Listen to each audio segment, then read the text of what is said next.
Welcome to General Admission, a podcast playing some tunes, talking about those songs, and making you more aware of music that you might have missed. I'm John Kurtoff, a resident loudmouth and somewhat expert on punk rock, I guess. This episode deals with the fact that 1982 was the best year for hardcore punk rock.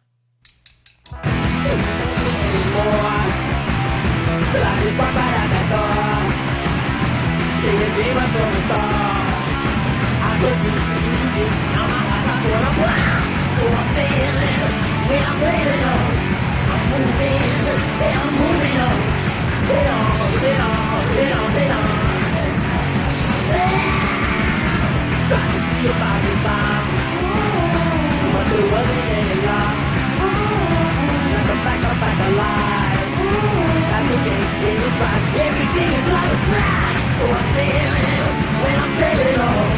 I'm moving when I'm moving on.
I'm back. And the funny thing is that I've been thinking about this for a long time. In 1982, you'll find the perfect blend of second wave punk bands, primarily in the UK, but some American ones as well, sticking around. And by punk, I mean punk bands. Hardcore had already been around a couple years, but the quintessential peak of North American hardcore, Misfits, Negative Approach, Bad Brains, Black Flag, Dead Kennedys, Circle Jerks, all of those bands were operating near or at their peak perfection. Punk was already waning. You might have had bands that were, in that first wave of punk like X, who were still around and still playing, who never really adopted the trappings of hardcore. But, for the most part, punk rock in 1982 was the Bad Brains, Black Flag, Dead Kennedys, Circle Jerks, DOA, a whole slew of bands from Europe, and, well, some of the bands I'll be playing today. Now, you may take umbrage at the idea that 1982 was the best year for hardcore because you got into punk rock or hardcore last week, or last month, or like me in 1986, and missed all the good bands. Well, that's not necessarily true. But my argument here circles around the idea that in any other calendar year, perhaps outside of 1977, you could not get better hardcore punk. The quantity and quality of releases that have since become classics were almost to a person, to a band, came out in 1982. 1982 is also the year that several subgenres could be considered as their starting point, their nexus. Discharge released a few records with what would later be called D-Beat. And if you don't know anything about D-Beat, well, just do a search into YouTube and you'll be inundated with bands that have that very, very distinct drum beat. Bad Brains released the Roar tape, which influenced thousands of punks, myself included, to try and play faster and harder. Nothing since then has had the same impact, outside of perhaps some of the emo stuff or the garage rock influence of the 90s. So, on Twitter I started the 1982 hardcore and punk song March Madness style bracket elimination. 64 of what I've determined are the best songs to come out of 1982, and let the ugly general public fuck it up with their voting. At the end, I'll break down how I'd vote in each category and let you all know where you went wrong. But in this podcast, I figured I'd play some of the lesser known songs selected by some of those bands so that you can get up to speed. Like, if you're listening to this podcast, you probably should know Black Flag, Bad Brains, Dead Kennedys, and Circle Jerks. But some of the other bands you might not know.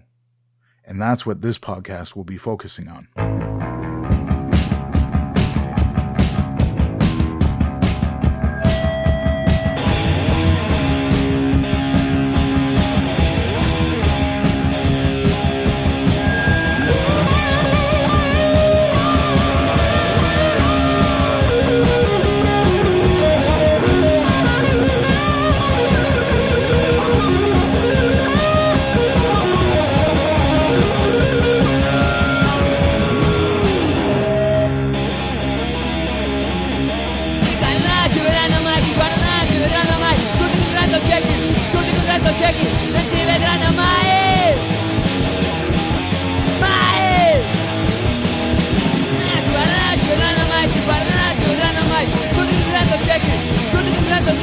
Non ci vedranno mai, mai.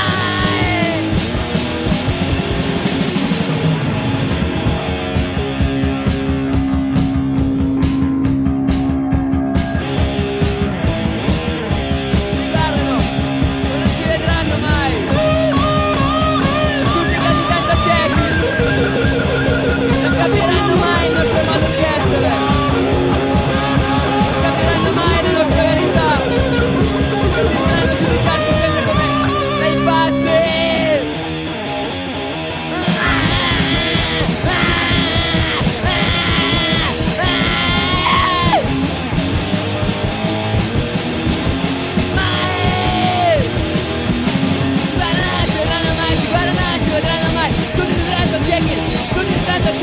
Non ci vedranno mai.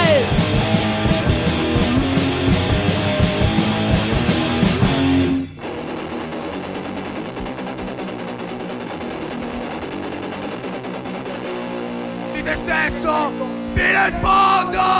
Sii te fino in fondo, non fare compromessi. Non c'è la tua merda, non pensi con la tua testa. Soffri piuttosto, non vivi la tua vita. Risulti di stare preso da proposizioni. Liberati per lavorare, ti devi sottomettere. Liberati di coloro che con il cuore ci rifiuti. Liberati di combattere per la verità della tua vita. Non aver paura e lotta fino in fondo.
In that set, I played songs from Italian and UK releases from 1982.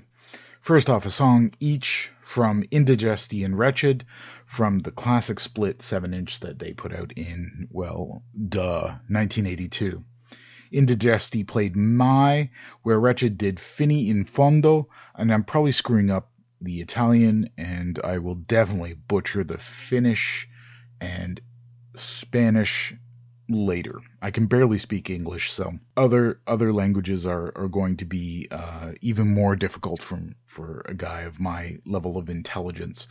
So, Indigesti are probably my third favorite Italian hardcore band, and that may be a weird number to pull out of the air, but Raw Power are the first favorite Italian hardcore band, and Cheetah Chrome Motherfuckers are the second. Neither of those bands released anything official in 1982, though. Indigesti were around from 1982 to 1983, probably being the shortest-lived band out of all the 64 bands that I'm covering. They also reformed in 1985 for a slightly longer spell, but really a rather short lifespan for this band. Originally from a smaller city, Vercelli, they typically played in nearby Milan and more commonly in Turin. So they're from northern Italy, if you need to know some geography. The first iteration was your classic example of burn bright, extinguish fast. An amalgam of speed, fury, and outrage rolled into one barreling song. And that was the song Mai. Wretched, who shared the split with Indigesti, were from Milan. And if they had the exposure of Raw Power, who toured the States in 1984, who knows what their blown-out take on hardcore might have influenced. It took a while for people to really get to know Wretched, although they did have a song on the classic Peace Comp from 1984. They just didn't get the same level of, I guess, promotion that Raw Power did. So Raw Power obviously became the most important Italian band from an American perspective anyways. Didn't hurt that Raw Power sung in English, whereas bands like Wretched and Indigesti sang in Italian. And there was some tension around that in Italy. So if you look at the documentary that came out, probably about a decade ago now, around Italian hardcore, it might be floating around on YouTube.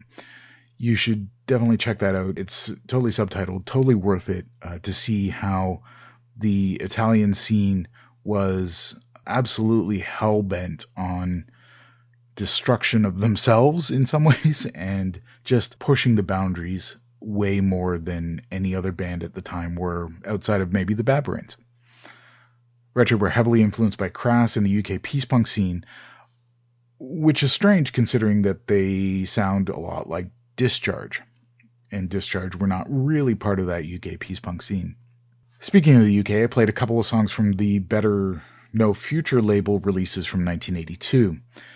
Attack are one of the lesser-known bands on No Future, and I played Murder in the Subway off of the 7-inch of the same name, a short-lived band from New Mills, UK, which is a small town outside of Manchester.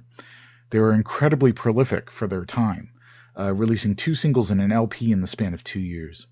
Murder in the Subway was the earliest use of echo and doubling on vocals that I suspect influenced some of the other bands using that effect, who then influenced the Japanese bands, who then influenced a lot of the modern bands using echo and reverb on vocals. After them, The Expelled, who were a lesser-known Riot City band. Now, Riot City is another label, much like No Future, and both labels running parallel at the same time, pretty much neck and neck, trying to snatch up the next great UK 82 band. You could buy any record on either Riot City or No Future and not go too far wrong. Both labels incredibly accurate in picking out the best of the best that was existing in that time period. The Expelled were from Leeds, and the band existed essentially starting in 1981 and lasted until about 1984.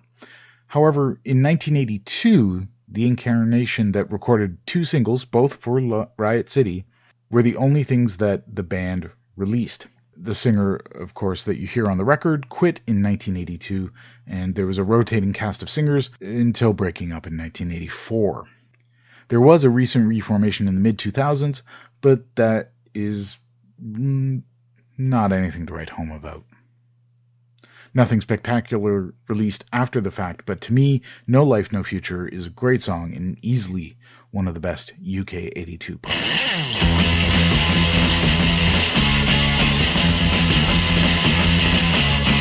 Just us for Nuana, just us with a gunna, just us in the news, just us for a few, just us up in smoke, just us is a joke, just us the irony, just us through history.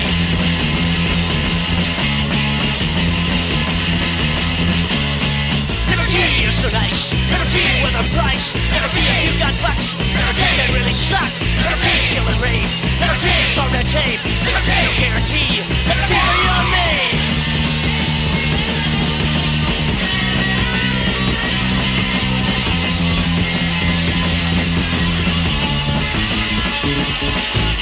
Liberty is so nice, liberty with a price, liberty if you got bucks, liberty can really suck, liberty kill and rape, liberty is all red tape, liberty no guarantee, liberty for you and me. Just us for the one, just us with a gun, just us and liberty, just us for you and me, just us and liberty, just us for you and me, just us and liberty, just us for you and me.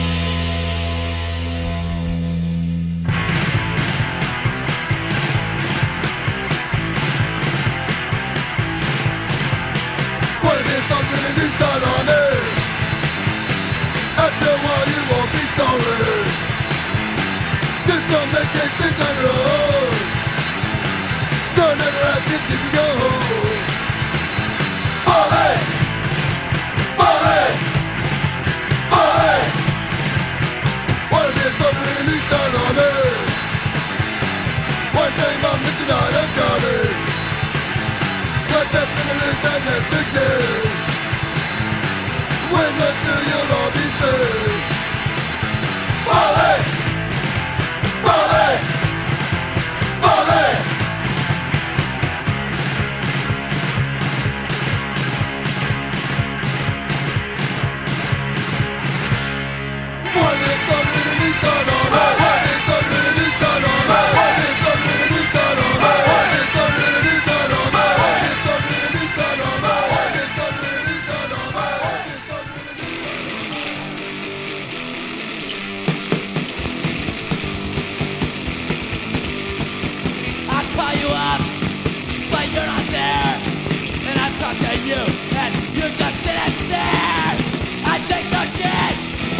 think you're fucking shit.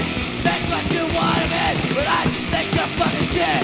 You walk around and you think you're bound for fortune and for fame, but I think you're pretty lame. I think you're shit. I think you're fucking shit. Make what you want of it, but I think you're fucking shit. You're on the stage, the latest rage. One day you'll fall from there, and I would never care. I think you're shit. I think you're fucking shit. Make what you want of it, but I think you're fucking shit. So now you're cool, but you're still a fool. I hope one day you'll say you're fucking comedy. I think you're shit. I think you're fucking shit. Make what you want of it, but I think you're fucking shit.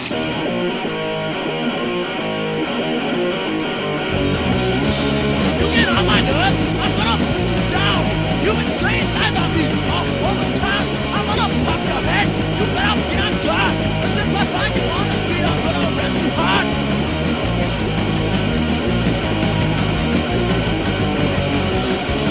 You get on my nerves, I'm gonna put you down.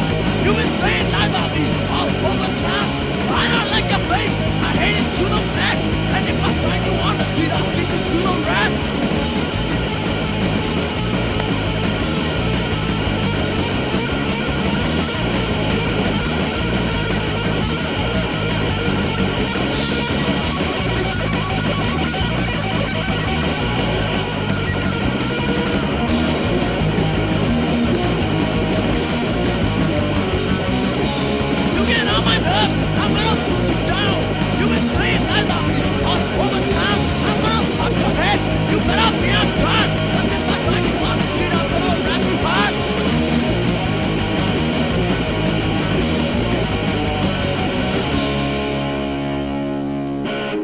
In that set, I played The Lewd, Justice, Liberty, and a bit of a cheat. It's 2 songs, but I like both, so fuck it. It's my rules.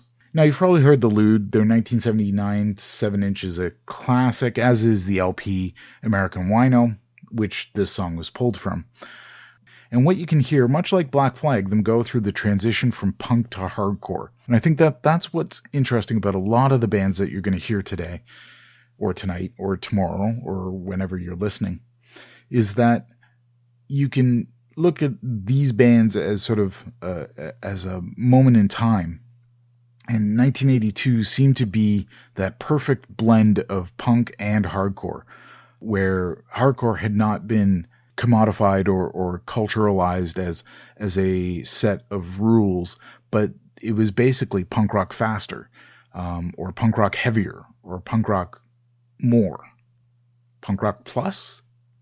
Anyways, what I think makes this band stand out is the absolute snarl in the vocals, and absolutely I love the sort of snottiness of the Lewd. RF7 were another band that slipped under the radar, but Fall In is again a top shelf of that second tier of bands that were going from punk to hardcore. RF7 was a bit of a weirdo band in some respects, because they were a Southern California band. Their peak activity between 79 and 85, so that's a bit of a longer run. The first run of the band actually lasted until 87, with RF7 releasing records until 2009.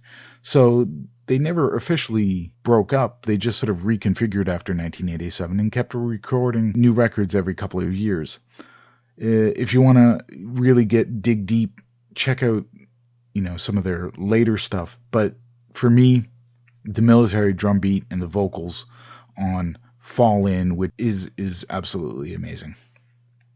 After that, I played Fuck Ups, the song I Think You're Shit, off of the FU-82 7-inch, and the Fuck Ups were fronted by Bob Noxious, a confrontational, purposefully contradictory singer, and a notorious prankster.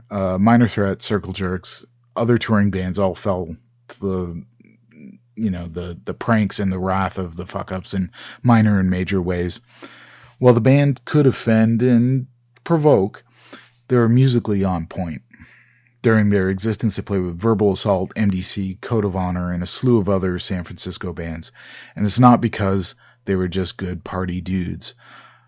it was because they actually had some chops. I think you'll agree with me in that I think Your Shit is probably an appropriate song now as much as it was in 1982. Lastly, I played Lockjaw, and again, this is another band that has some sketchiness around it, but hear me out. So Lockjaw were essentially Portland's version of the Fuck Ups, and so, it's only natural that I put the two together. Around the same time, again, 1982, shocking that I keep pulling up that year, often described as early American Oi, which I think is a bit of an oversimplification. I can hear where you can get that line of thinking from, but certainly if you heard this in a contemporary context, it wouldn't be described as that. Lockjaw have a couple of songs that, without the context, are full out sketchy. But the band members have recently said those particular songs are tongue-in-cheek, heavily influenced by the Meatmen. Now, whether or not that's somebody having serious regrets 10 or 15 years later after the fact, after writing a song that was, fucking wrong, you can make your own decision. I think it's probably a lot of, hey, we were drunk, we were stupid, we were young, and we made a lot of stupid mistakes. It didn't help that a couple members of the bands were skinheads. Again, in subsequent interviews, they said that they were purposefully playing up their skinhead lines to get notoriety and more notice. Unfortunately, it never actually did anything for the band, as they were a one-and-done kind of band. They released this 7-inch, and that was it. Pop Your Head is a great song, regardless. It's kind of an amazing riff. And I don't think that the band members were any more associated with the Nazis of the Portland area than anyone else in the region. So I feel comfortable letting you know about this band. And so I think if you have, insider info or better info than I do, let me know and I'll post up a correction. I think, there was still a lot of people in 1982 using that technique of writing from the perspective of the enemy, writing from the perspective of the cop or the racist or the other abhorrent character. Thinking about the Dicks Hate the Police, Gary Floyd is not a cop, and he certainly doesn't hate black people or Mexican people, but he's taking that perspective of the cop and basically explaining that point of view. Lockjaw are doing exactly that, much like the Meatmen, taking satirical content to the extreme or to the most logical degree. And listen, if anyone, Nazis are well known for venerating their own minor celebrities. So if Lockjaw were indeed racists, it's likely the Nazis would have championed them more than any other group. Looking back at some of the reviews of the time, MRR said the lyrics were dumb, and I think that's probably the best way to describe it. With all that said, if it's not your cup of tea, that's okay. I'm okay with that. Hogar, dulce hogar.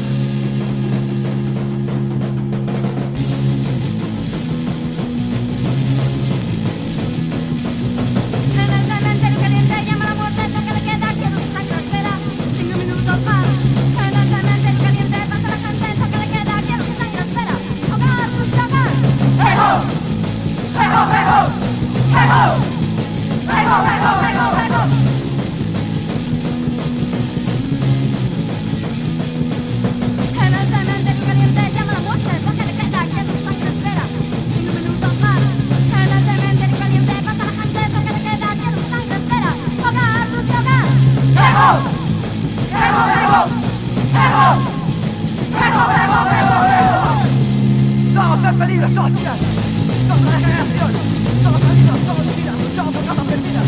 No nos importa la gente, no nos importa la gente. Somos malditos, somos vidas, luchamos por cosas perdidas.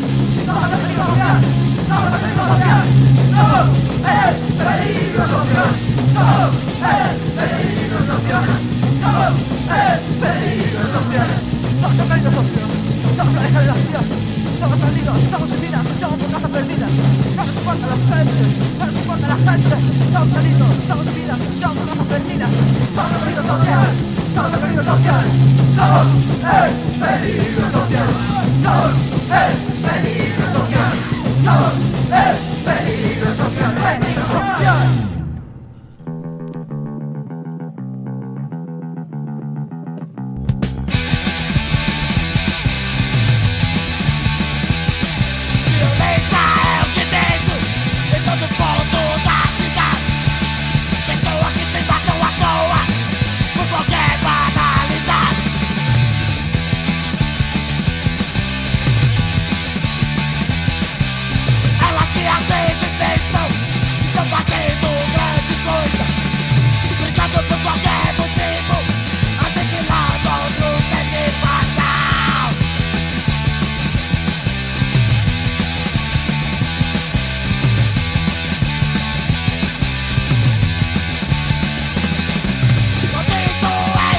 In that set, I played Ultimo Resorte, a band from Spain who released their first release in 1982, despite being in existence since 1979.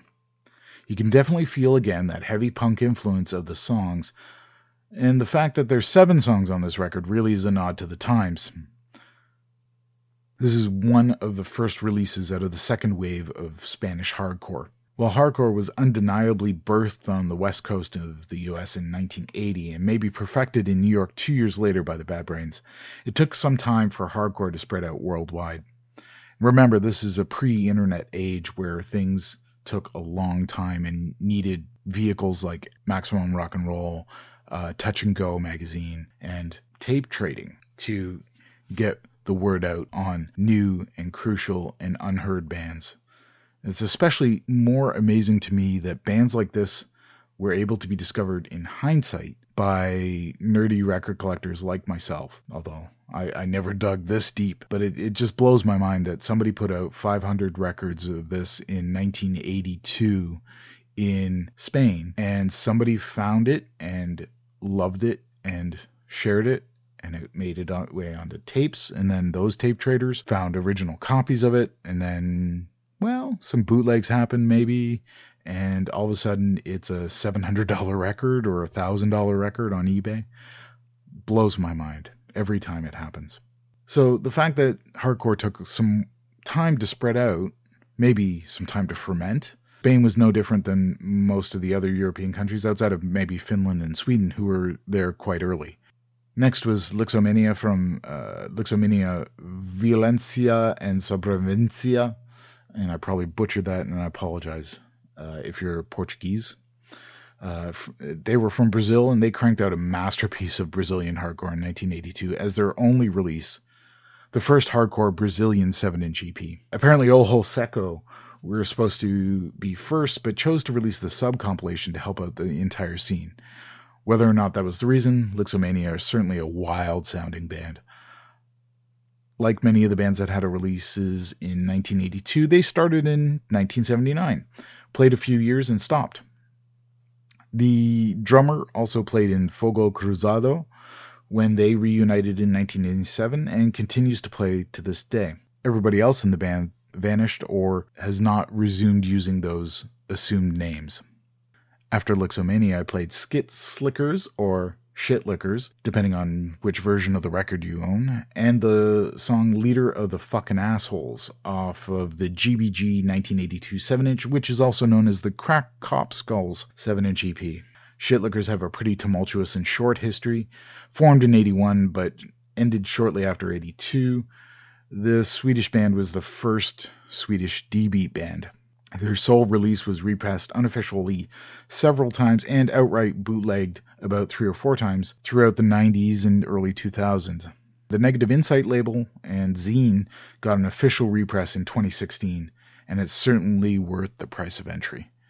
After Skit Slickers, I played OHL from Germany, who released the 1000 Cruise LP in 1982. I played the song Belsen var NKZ. Now, OHL have long been linked with Rockorama Records, the same label that put out Screwdriver and other Nazi bands in the mid-80s. Actually, probably the late 80s, 86. Or, well, maybe even 85, I think Rockorama started getting into Nazi bullshit. Unfortunately, Rockorama and OHL, their history is not that simple.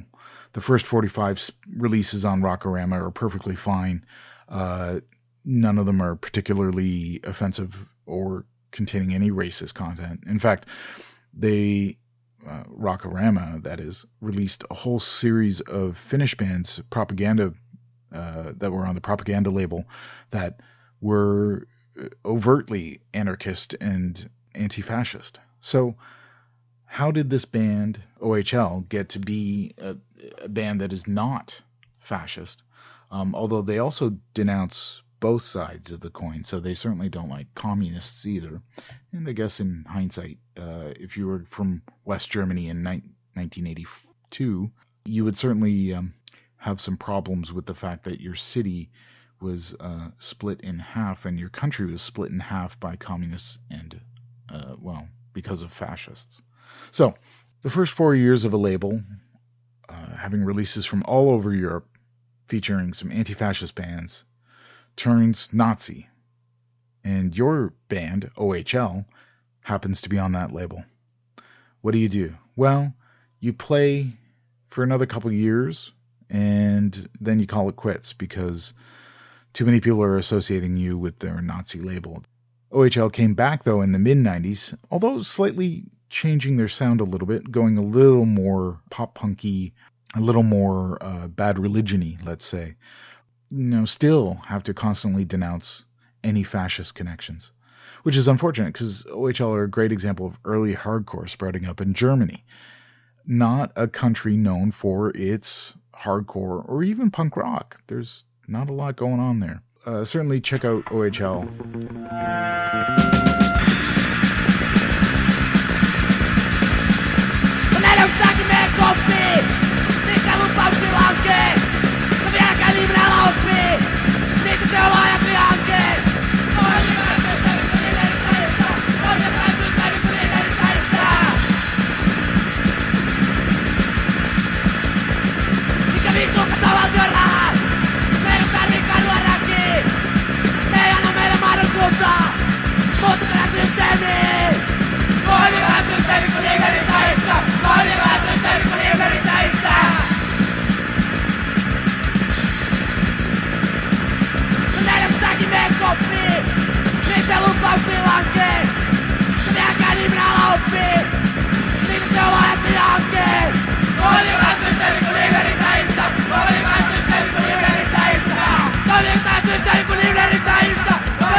往回散，快不给大港，好给累的要他没炸了，有算不能，让人都要就怕。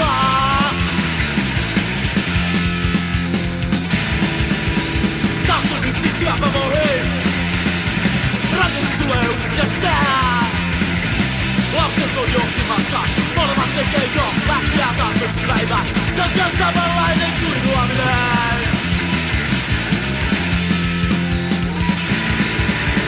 Kun lapset ovat menneet tutkimaan, hyvistä rupeaa ei me ratsastaa.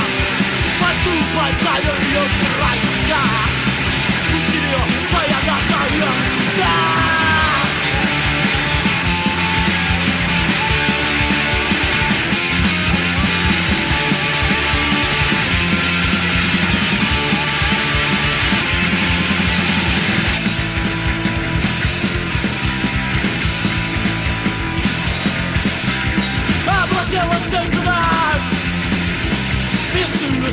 Uudestaan vaimo keittää kahvia, hakee meille jo alkaa meikkaalla.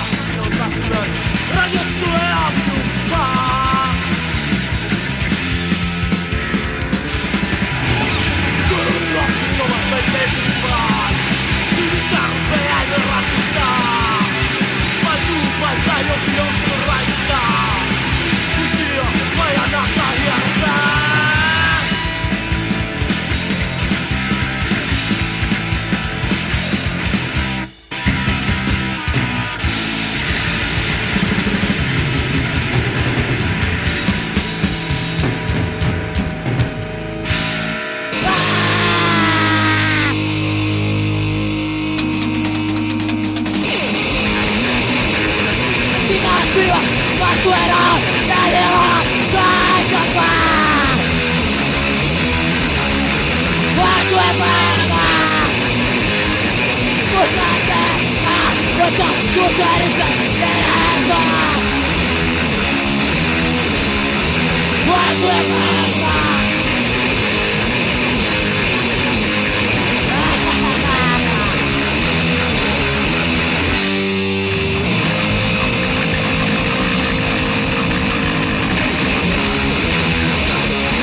So, speaking of Finland, not that I really was, but I did sort of allude to it earlier mentioning Propaganda Records.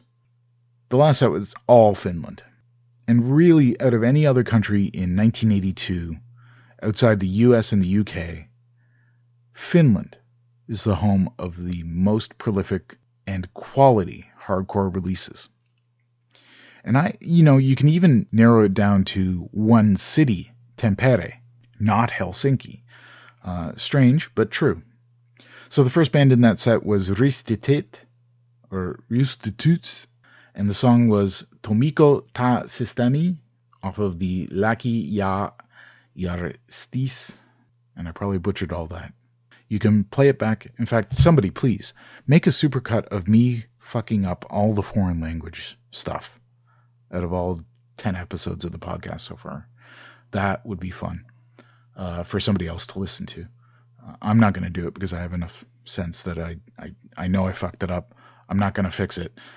That EP came out in 1982. The Ristitit was among the first wave of hardcore bands playing in Tampere, starting out as the band Cadgers before morphing into Ristitit. All of the Finnish hardcore bands have a cross of Discharge with the speed of Bad Brains, but more blown out, more primitive, more Neanderthal, I guess is that a way to describe things? Yeah, I guess so. Gotta say, out of all the bunch of bands, Ristitit are probably the ones that are up there for me, just because I think I listened to them the most because of the Havoc Records reissues, and those reissues came at the perfect sort of time when my interest in this sort of sound of music was at its peak. I listened to these 7 inches that came out on Havoc Records, which were contemporary releases in the early 2000s, and also the reissued LPs that Havoc Records put out. These records should be available around if you want to find them. So do yourself a favor, pick up a couple. Good, solid hardcore. You ain't going to go wrong. The next band was Chaos. We're next with Malaka off of the Totalen Chaos 7-inch EP. Chaos were also from Tampere, which is a town that gets no respect for the contribution to punk history. But it's a strange place. It's really, really not that large a city, and to have probably 5 or 6 amazing bands come out in the span of maybe 3 years. How did that happen? And not Helsinki. Usually, the big cities are the places where punk gets incubated. Not in Finland. Anyways, Ratus were next, and they were actually the first to release a record. Before 1982, Ratus had released a single, 2 other 7-inch EPs, and in 1982 they released a 7-inch and another LP. So there was a lot of stuff coming out of Tampere specifically. So Ratus, the 7-inch was Rahoitu Idin Soda, which contains the song Sodan Tragedia. Ratus, like many other Finnish bands in the set, broke up in the 80s, started playing again in the early 2000s. Next up was Kohu 63 with Sota off their Lisa Verta Historian LP. Kohu 63 toured Japan in 2017, but originally they started again in that magic year 1979 and released a 7-inch in 1981 and then 2 LPs in 1982.